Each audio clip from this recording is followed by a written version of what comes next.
Sun Tzu and the Art of War. Chapter 1, Laying Plans. Sun Tzu said, "The art of war is of vital importance to the state. It is a matter of life and death, a road either to safety or to ruin. Hence it is a subject of inquiry which can on no account be neglected.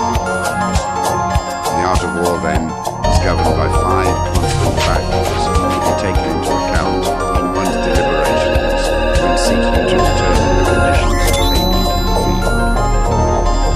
These are 1. The moral, 2. Heaven, 3. Earth, 4. Command, 5. Method and discipline.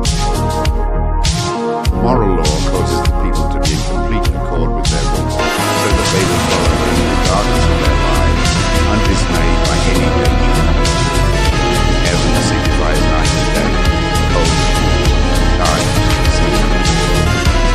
Earth comprises distances, great and small, danger and security, open ground and narrow paths, chances of life and death. Commander stands for the virtues of war, sincerity, benevolence, courage, and strength. By method and discipline are to be understood the marshment of the army in its proper subdivisions, the graduations of rank among the officers, the maintenance of roads, supplies and troops of the army, and the control of military expenditure. These 5 heads should be familiar to every general. He who knows them will be victorious. He who knows them will be Therefore, in your deliberations, when seeking to determine the basis of which lies, 1. Which of the 2 sovereigns is you? 2. Which of the 2 generals? Whom might the advantages derived from heaven and earth? 4. On which side is the single warriors and the foes? 5. Which army is stronger? 6. On which side are officers and men highly trained? 7. Which army is there the greater constancy, both in war and in By means of these 7 considerations, I forecast victory or defeat. The general that hearkens to my counsel and acts upon it will conquer. Let such a one be retained in command. The general that hearkens not to my counsel, nor acts upon it, will suffer defeat. Let such a one be dismissed. While heeding the profit of my counsel, avail yourselves also of any helpful circumstances over and beyond the ordinary rules. Accordingly, as circumstances are favorable, one should modify one's plans. Warfare is based on deception. Hence, when able to attack, we must seem unable. When using our forces, we must seem inactive. When we are near, we must make the enemy believe we are far away. When far away, we must make him believe we are near. Hold out baits to entice the enemy. Feign disorder and crush him. Therefore, strength and faith. If your opponent is a clearing temper, see to irritate him. He may grow arrogant. He is taking his ease, giving no rest. If his forces are united, he will separate. Attack him when he is unprovoked. Appear where you are not expected. These relative devices leading to victory must not divulge. The general who moves in battle makes many calculations and steps to prepare the battle to war. The general who loses the battle makes but few calculations. Thus, many calculations lead to victory, few calculations leads to one calculation. It is my attention at this point I Chapter 2, Waging War. Sun Tzu said, in the operations of war, There are in the field thousands of chariots, as many heavy chariots, and 100,000 mail-clad soldiers, with provisions enough to carry 1,000 and at the front, including entertainment of guests, small items such as food and paint, and some spent on chariots and armor.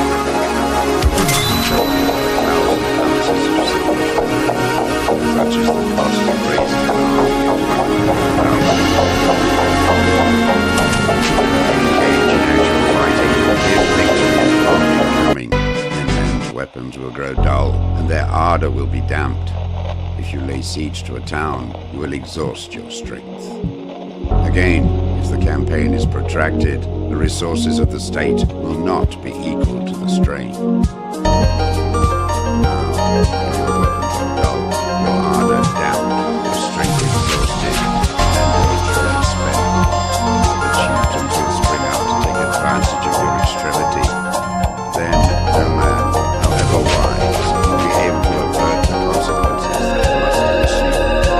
Thus, we have heard of stupid haste in war. Cleverness has never been seen associated with long delays. There is no instance of a country having benefited from prolonged war. There's only one who is thoroughly acquainted with the evils of war that can thoroughly understand the profitable way of carrying it on.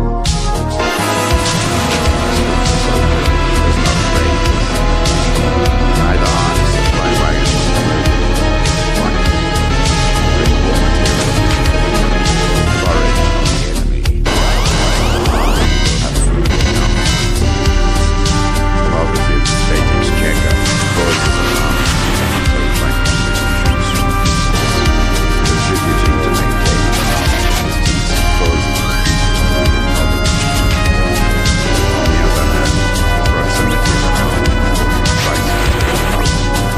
high prices cause them to break the road, and their substance is drained away, peasantry is afflicted by aching contractions. This loss of substance and exhaustion of strength goes to the people of the street there, through the mental planning of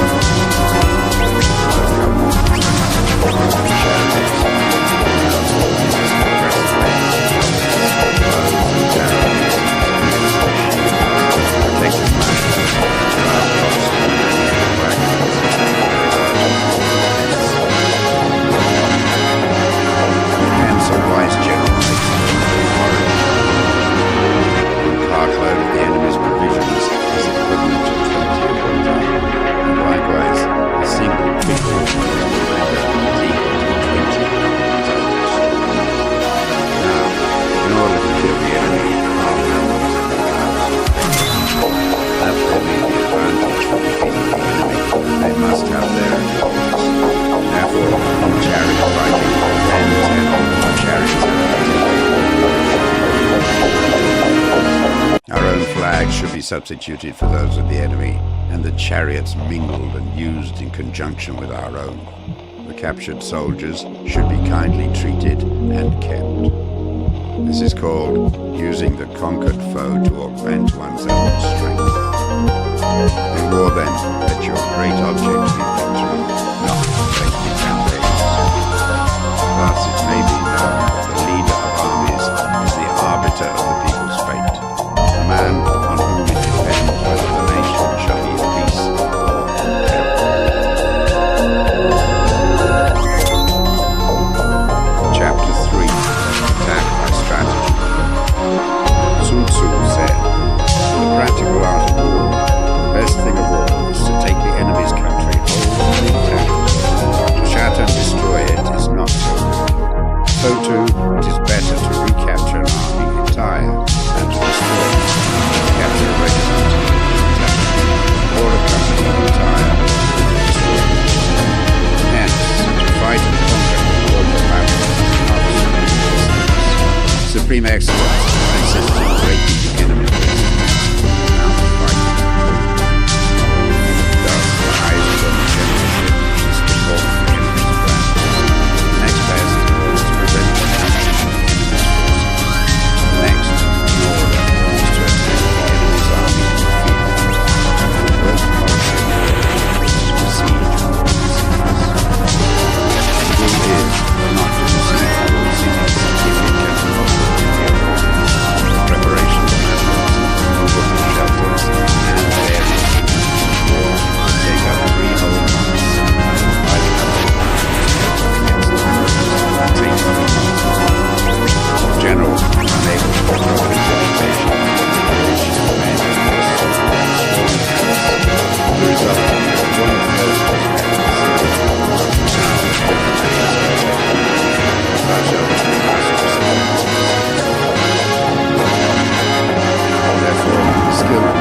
to divide our army into two.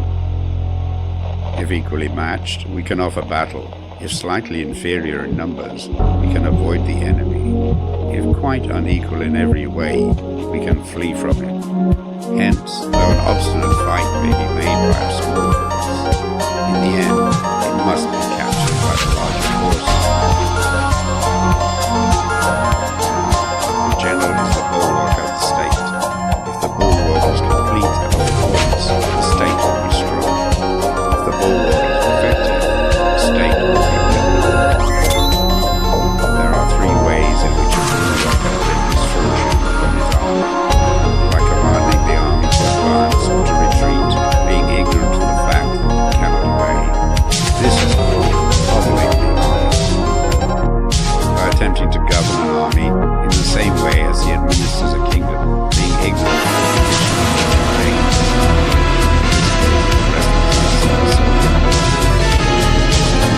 By employing the officers of his army without discrimination, military principles and circumstances. This shapes the confidence of the soldier.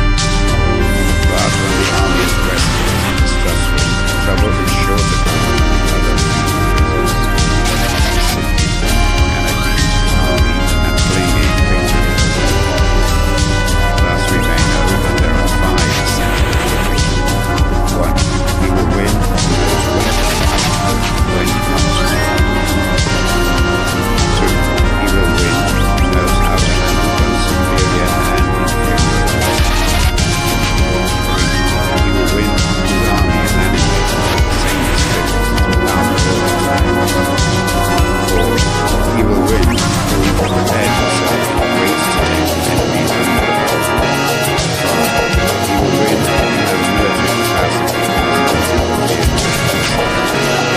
Hence the saying, if you will and know yourself, you know yourself, not the enemy, for every victory gained will also suffer a defeat. If you know neither the enemy nor yourself, you will succumb in every battle. Chapter 4. Tactical Dispositions.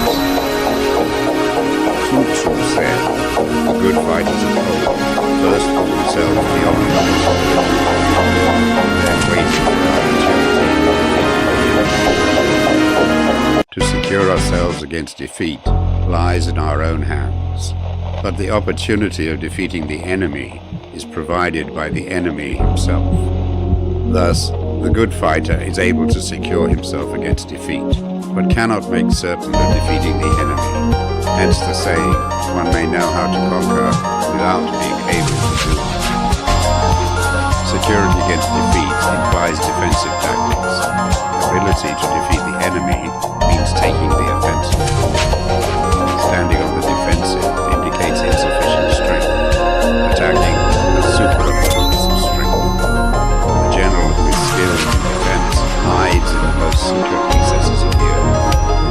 He who is skilled in attack flashes forth from the topmost heights of heaven. Thus, on one hand, we have ability to protect ourselves. On the other, a victory that is complete. To see victory only when it is proved again, not the acme of excellence. Neither is it the acme of excellence. You fight and conquer, and all empire says, well done. To lift an autumn air, no sign of great strength. To see the sun and moon, no sign of sharp sight. To hear the noise of thunder, no sign of quick ear. What the ancient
balancing of chances to calculation, and victory to balancing of chances. A victorious army, opposed to a routed one, is as a pound's weight placed in a scale against a single grain. The onrush of a conquering force is like the bursting of pent-up waters into a chasm of 1,000 fathoms deep. Chapter 5. Energy. Sun Tzu said, control of a large force is the same principle as the control of a few. It is merely a question of dividing up their numbers. A large army is no wise different from fighting a small one. It is merely a question of instituting signs and signals. To ensure that your whole host may withstand the brunt of the enemy's attack and remain unshaken, this is effected by the impact of your army may be like a grindstone dashing its neck. This is effected by the science in all fighting, direct methods may be used to join battle, but indirect methods will be needed in the ordinance of your victory. Indirect tactics, efficiently applied, are inexhaustible as unending as the flow of rivers and streams, like the sun and the water. Like a full season, pass away to return as well. There are not more than 5 weeks more, yet the inclination to this mountain rise to the intelligence my primary colors, blue, yellow, red, yet in combination they produce more humans than can ever be seen. They fly and run thanks to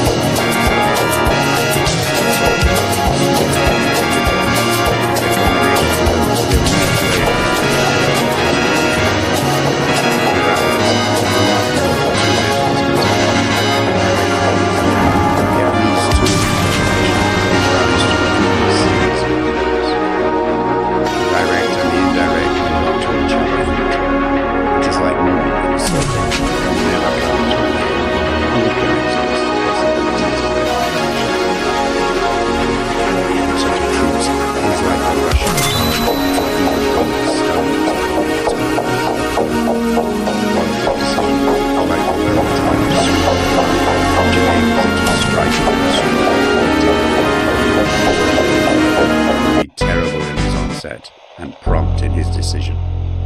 Energy may be likened to the bending of a crossbow, decision to the releasing of the trigger.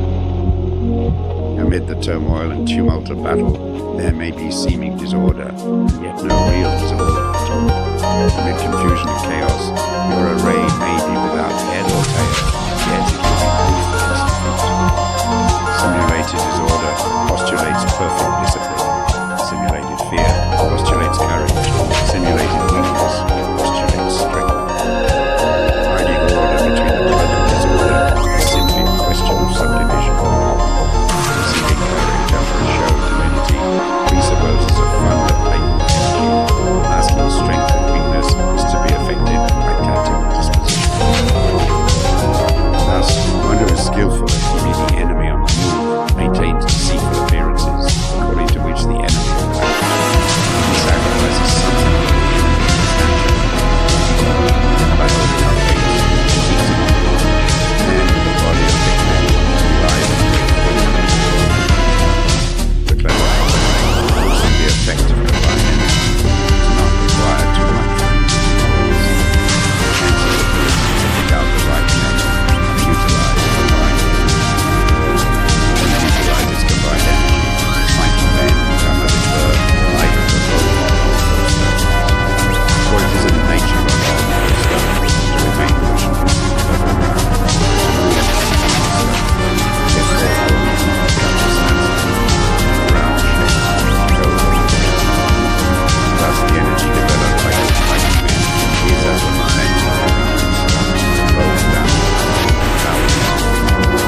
tried before, it's not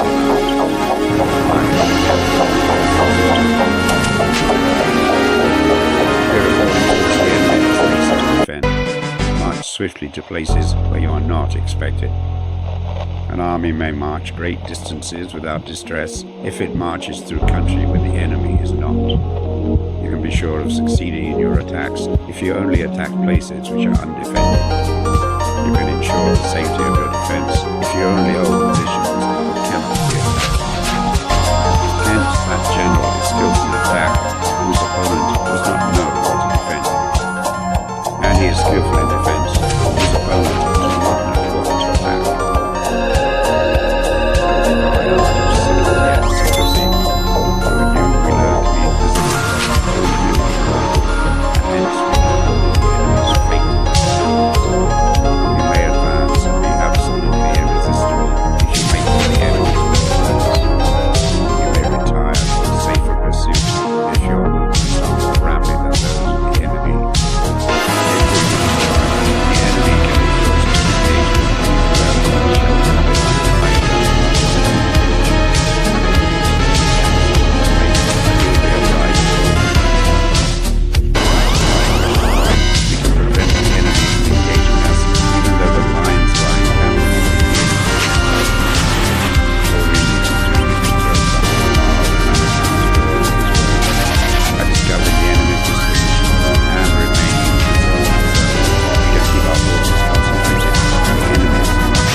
Distances in order to fight.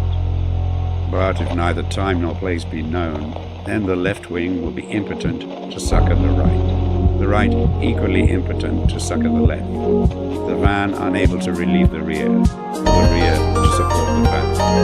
How much more so if the furthest portions of the army are anything over 100 yards, and even the nearest are separated by several.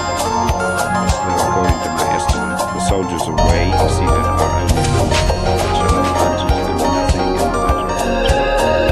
I say then, victory can be achieved. Though the enemy be strong in numbers, we may prevent him from fighting. Steam so as to discover his plan, likelihood of their success. Rouse him, learn the principle of his activity or inactivity, force him to reveal himself so as to find out his vulnerable spots. Carefully compare the opposing armies so that you may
demands from the sovereign. Having collected an army and concentrated his forces, he must blend and harmonize the different elements thereof before pitching his camp. After that comes tactical maneuvering, than which there is nothing more difficult. The difficulty of tactical maneuvering consists in turning the devious into the direct and misfortune into gain. Thus, to take a long and circuitous route after enticing the enemy out of the way, and those starting after him contrive to reach the goal before him, shows knowledge of the artifice of deviation. Maneuvering with an army is advantageous, with an undisciplined multitude most dangerous. If you set a fully equipped army in order to snatch an advantage, the chances are that you will be too late. On the other hand, to detach a flying column for the purpose involves the sacrifice of the flag and stick. Thus, if you order your men to and make force marches about 14 days, covering double the unit distance and stretch, full line or lead in order to wrest an advantage, the leaders of all your fleet will fall into the hand of the enemy. The stronger men will be in front, the jaded ones will be opposing. And on this plan, only 1/10 of your army will reach its destination. If you have 50 in order to outmaneuver the enemy, you will lose the leader of your force. But only half of the rest will be 30 feet in the same object, 2/3 of your army. You may take it then as an army without its baggage, without provisions, without bases of supply. You cannot enter into alliance with your you're not fit to lead an army unless you are forbidden to face your fit for busy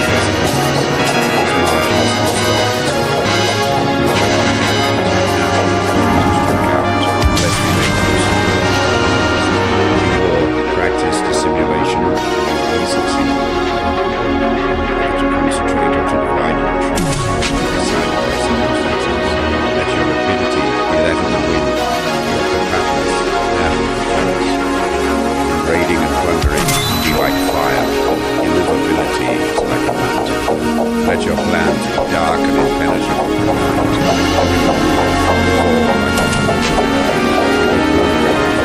Let the supply be divided amongst your men. When you capture new territory, cut it up into allotments for the benefit of the soldiery.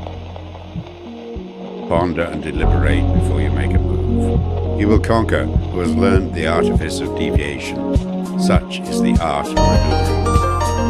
The Book of Army Management says, on the field of battle, the spoken word does not carry far enough.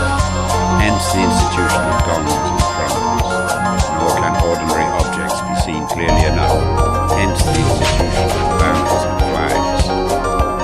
Gongs and drums, banners and flags are means whereby the ears and eyes of the host may be focused on one particular point.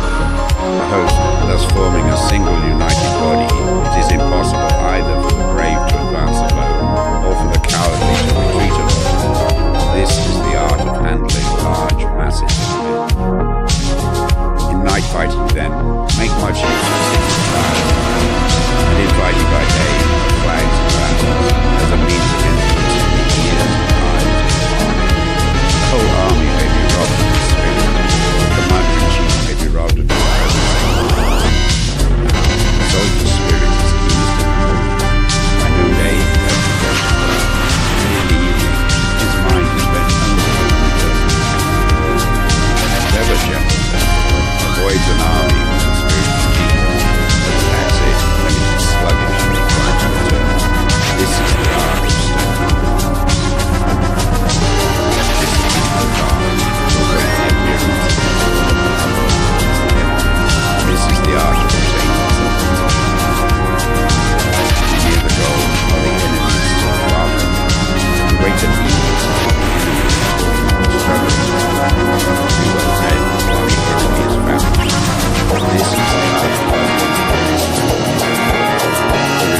Leave an outlet free.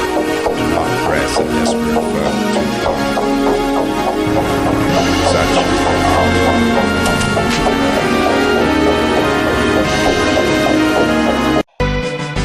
Chapter 8. Variation in Tactics.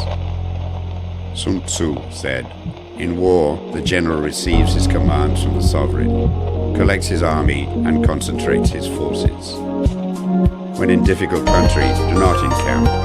In country where high roads intersect, join hands with your allies. Do not linger in dangerously isolated positions. In hemmed-in situations, you must resort to stratagem. In desperate positions, you must fight. There are roads which must not be followed, armies which must not be attacked, towns which must be besieged, positions which must not be contested, commands of the sovereign which must not be obeyed." The general who thoroughly understands the advantages of the company variation tactics knows how to handle his troops. The general who does not understand these but embraces the configuration of the country, yet he is not able to turn his knowledge to practical challenge. So, the student of war who is unversed in the art of war, varying his plans, even though he be acquainted with the five advantages, will fail to make the best use of them. Hence, the wise leader's plans, considerations of advantage and disadvantage will be blended together. If our expectation of advantage will be tempered in this way, we may succeed in accomplishing the essential part of its needs. On the other hand, in the midst of difficulties, we are always ready to seek an advantage and may extricate ourselves from restriction. Reduce the hostile chief's time to do damage and make trouble for him, and keep him from the game. Build up speeches and troubles, and make them fresh to the teaches us to rely not on the might of the enemy, but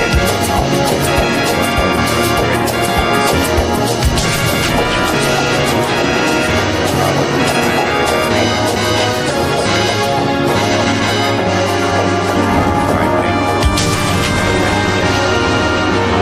the recklessness, which leads to destruction.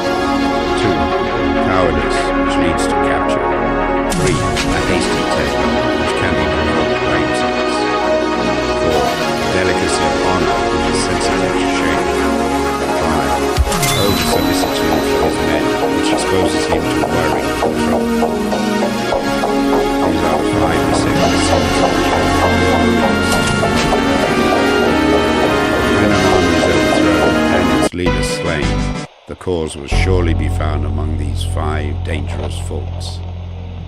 Let them be subject of meditation. Chapter 9. The Army on the March. Sun Tzu said, "We come now to the question of encamping the army and observing signs of the enemy. Pass quickly over mountains and keep in the neighborhood of valleys. Camp in high places, facing the sun. Do not climb heights in order to fight. So much for mountain warfare. After crossing a river, you should get far away from it. When an invading force crosses a river on its onward march, do not advance to meet it midstream. It will be best to let half the army get across and then deliver your attack. If you are anxious to fight, you should not go to meet the invader near a river which he has to cross. Moor your crowd higher up the hill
there should be any hilly country, ponds surrounded by aquatic grass, hollow basins filled with reeds, or woods with thick undergrowth, they must be carefully routed out and searched.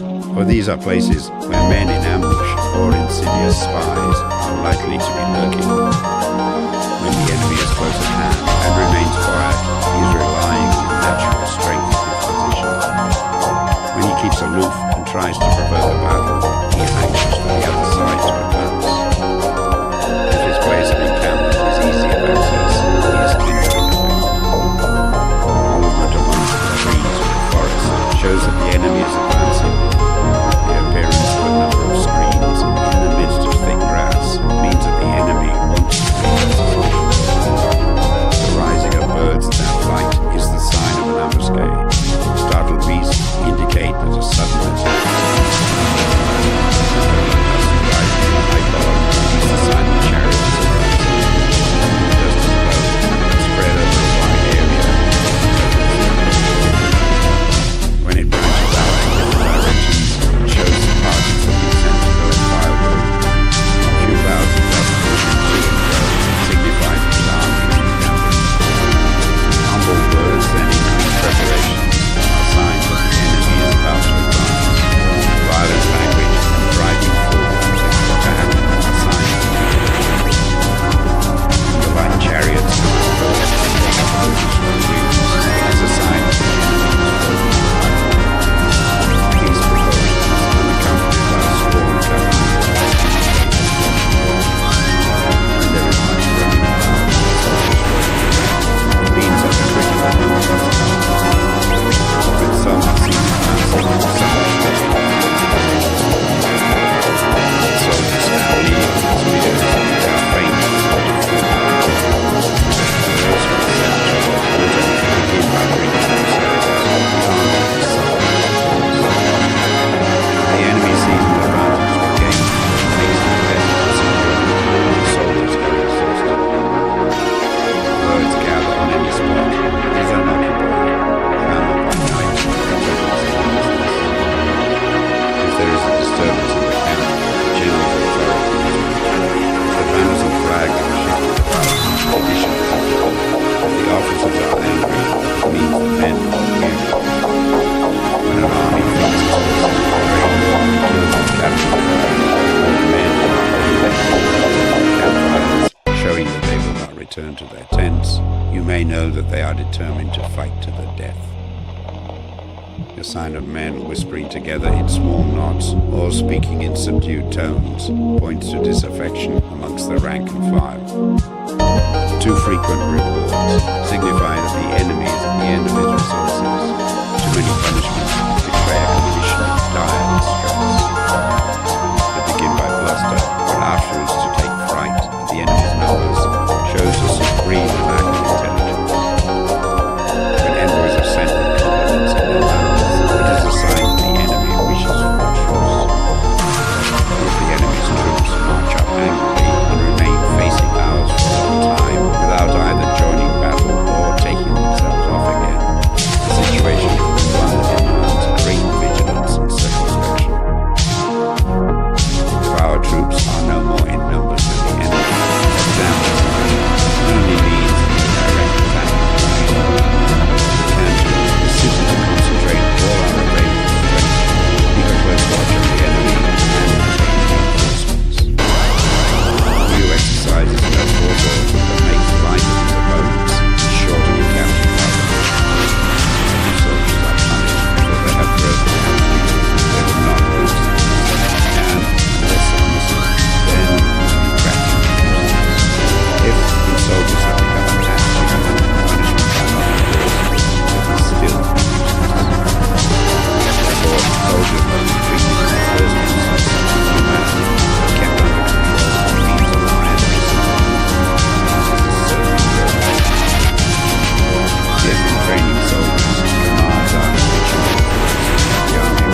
then you will be able to fight with advantage. Ground which can be abandoned but is hard to reoccupy is called entangling. From a position of this sort, if the enemy is unprepared, you may sally forth and defeat him. But if the enemy is prepared for your coming and you fail to defeat him, then return being impossible, disaster will ensue. When the position is such that neither side will gain by making the first move, it is called temporizing ground.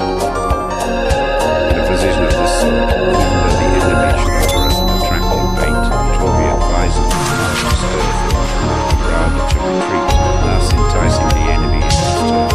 Then, when part of his army has come out, we may deliver our attack with advantage. With regard to narrow passes, if you can occupy them first, let the garrison the army do not go after him passes for the garrison, only the garrison. With regard to precipitous heights, if you are beforehand with your adversary, you should occupy the base, and there wait for him to come. The enemy has occupied the position, do not follow him, but retreat, try to entice him away.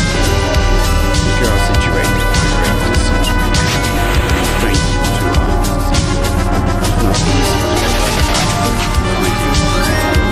is these six are the principles connected to the general who has trained in muzzle carefully studied. Now an army is exposed to 6 several calamities not arising from natural causes, but force is general.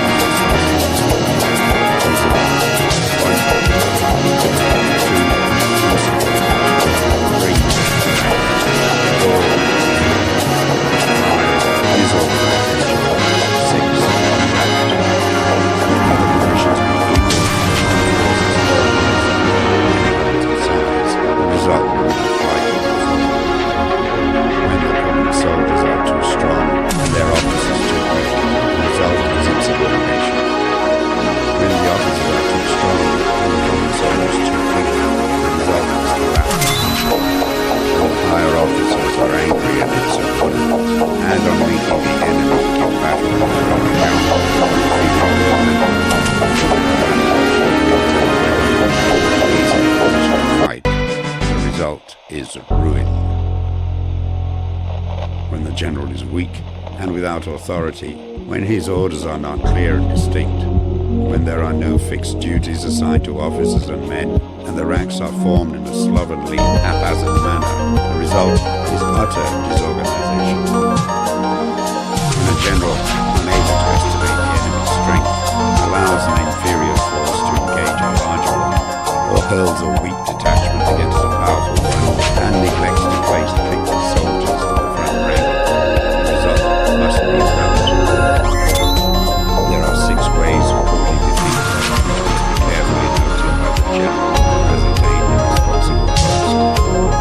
The natural formation of the country is the soldier's best ally, but the power of estimating the adversary, of controlling the forces of victory, and of shrewdly calculating the difficulties, dangers,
experienced soldier, once in motion, is never bewildered.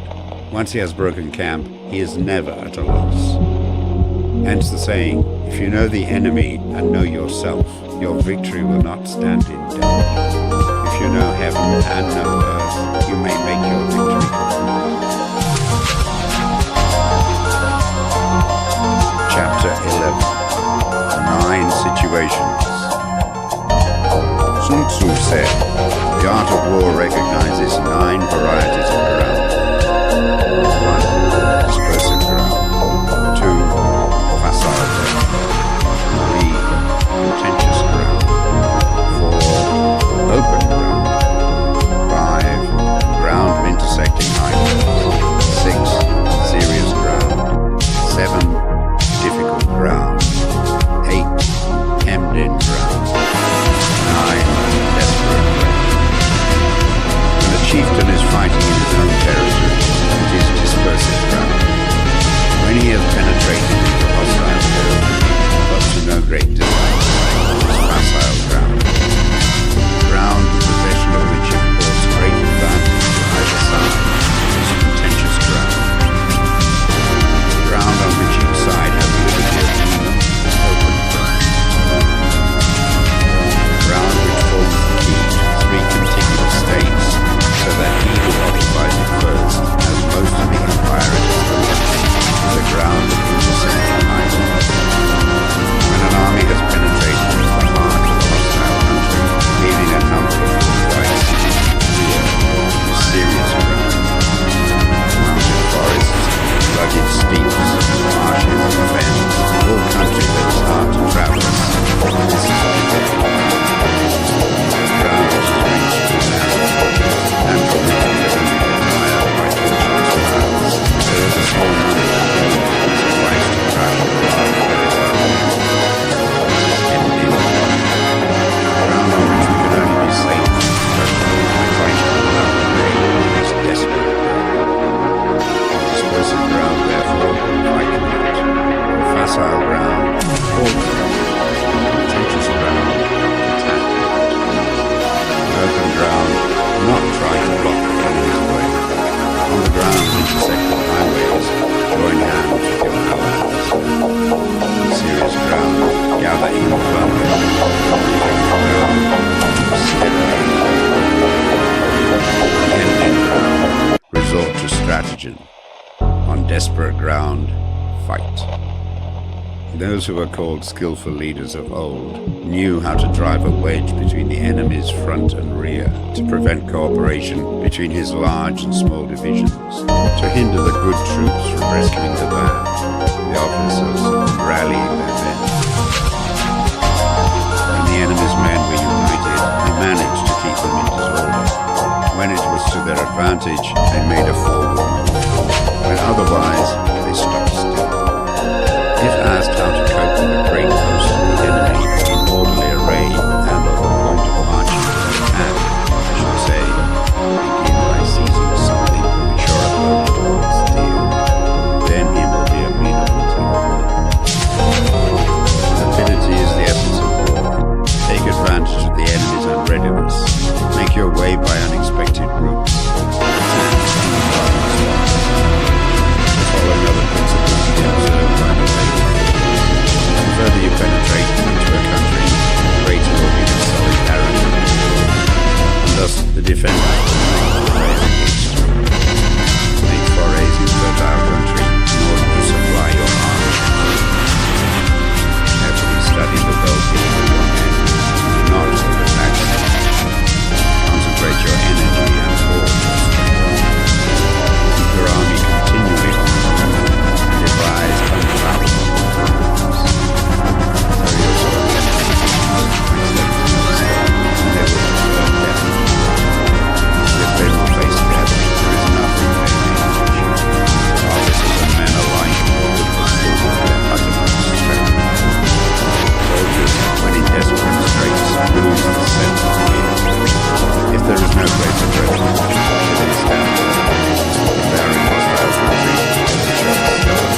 bedewing their garments, and those lying down, letting the tears run down their cheeks. But let them once be brought to bay, and they will display the courage of a Chu or a Kui. A skillful tactician may be likened to the Shuaijian. The Shuaijian is a snake that is found in the Shield Mountains. Strike at its head, and you will be attacked by its tail. Strike at its tail, and you will be attacked by its head. Strike at its middle, and you will be attacked by the head and tail. Ask if an army can be made to imitate the Shuaijian. I should answer, yes. The men of Wu and the men of Yui are enemies. Yet if they are crossing a river in the same boat and are caught by a storm, they go to each other's assistance, just as the left hand helps the right.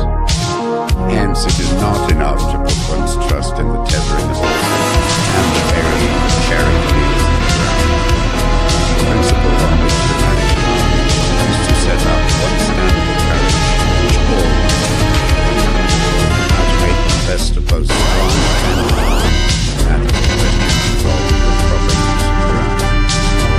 Thus, the skillful general conducts his army just as though he were leading a single man, willy-nilly.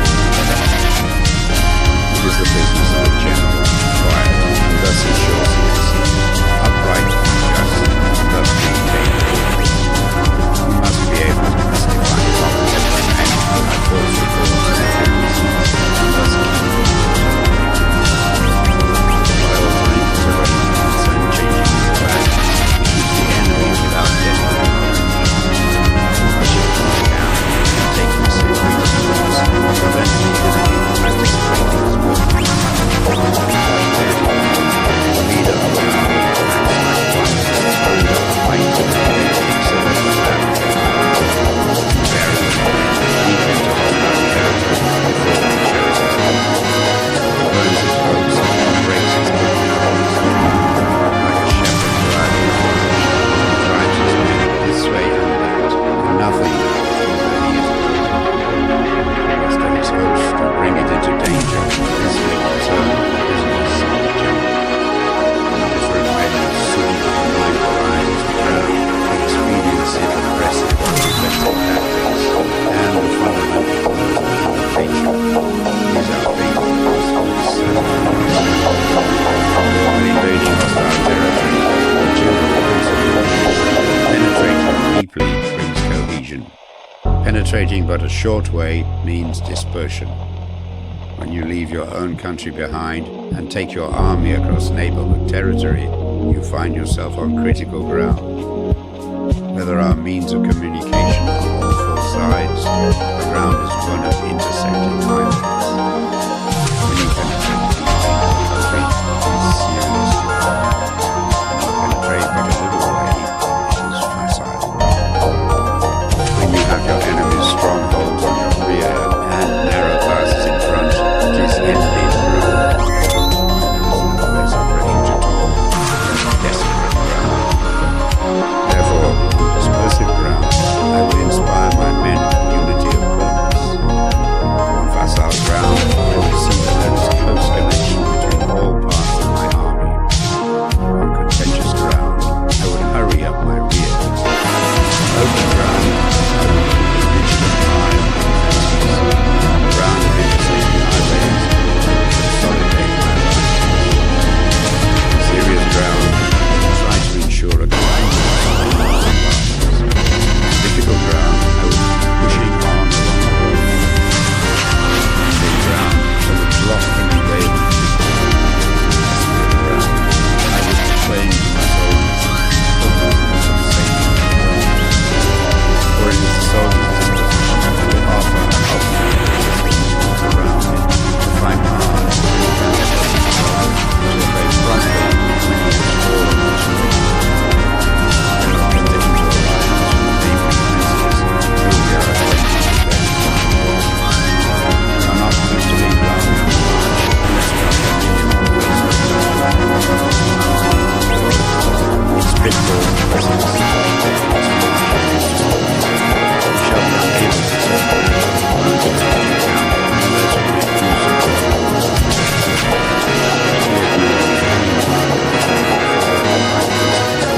Not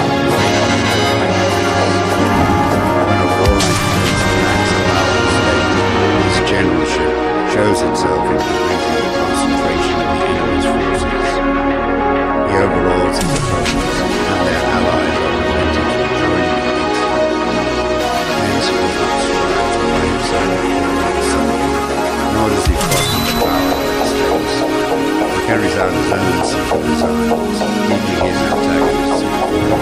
Thus he is able to capture the cities and countries of the He still rules without regard to rule. Issue orders without regard to previous arrangements, and you will be able to handle a whole army as though you had to do it with but a single man. Confront your soldiers with the deed itself. Never let them know your design. When the outlook is bright, bring it before their eyes, but tell them nothing of the situation.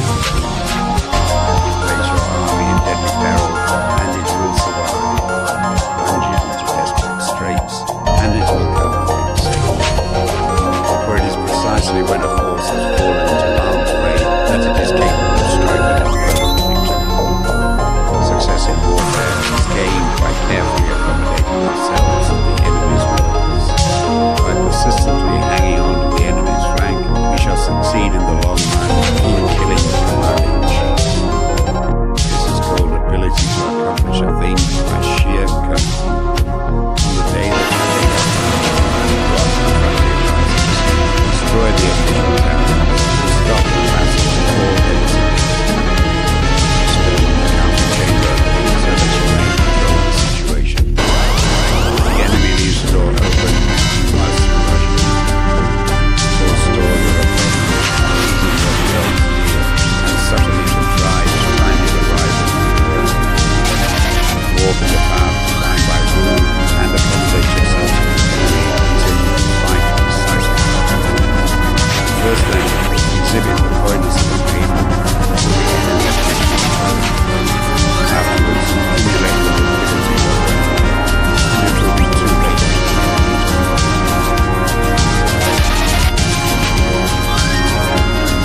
Chapter 12. The attack by fire. Too clear. There are 5 ways to attack with fire. First is to burn the soldiers and their camp. Second is to burn the streets. Third is to burn the baggage. Fourth is to burn the masses of the wagon. Fifth is to burn the dropping fire against the enemy. Carry out an attack, you must have means available. The material for raising fire should always be kept in readiness. The season for making attacks with fire, and special days for striking. Proper season, render weather and clear control. The special days are those when the moon is in the constellations of Sin, these 4 are all days of rising moon.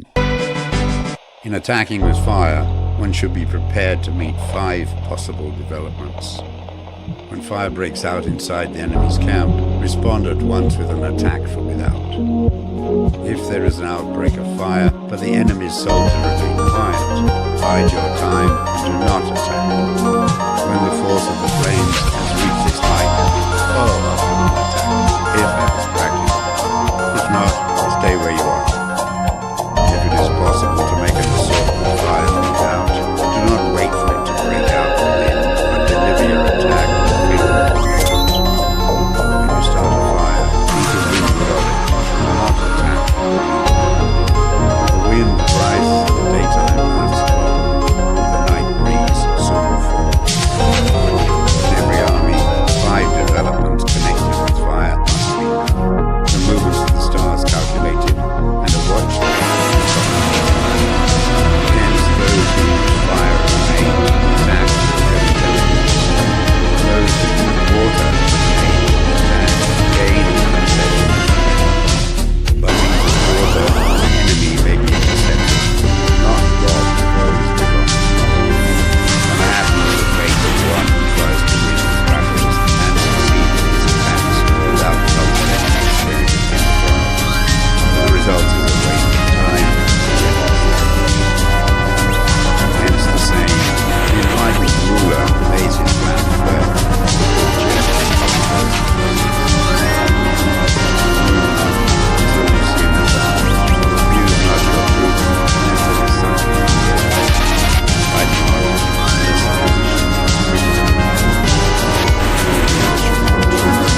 resources of the state. The daily expenditure will amount to 1,000 ounces of silver. There will be commotion at home and abroad, and men will drop down exhausted on the highways. As many as 700,000 families will be impeded in their labor. Hostile armies may face each other for years, striving for the victory which is decided in a single day. This being so, to remain in ignorance of the enemy's condition simply because one grudges the outlay of 100 ounces of silver in honors and emoluments is the height of inhumanity.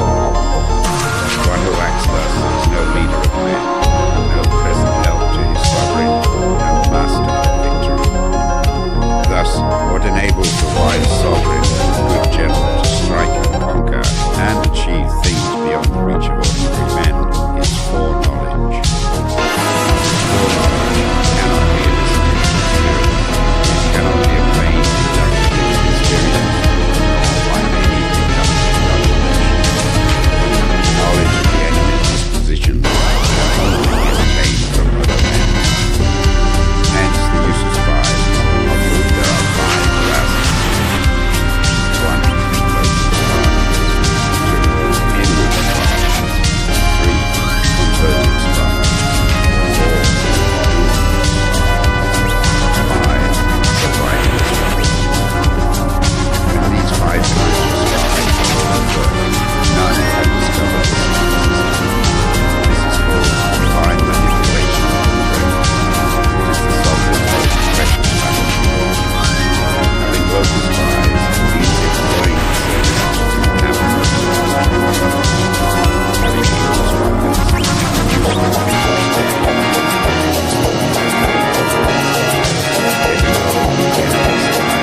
Having inward spies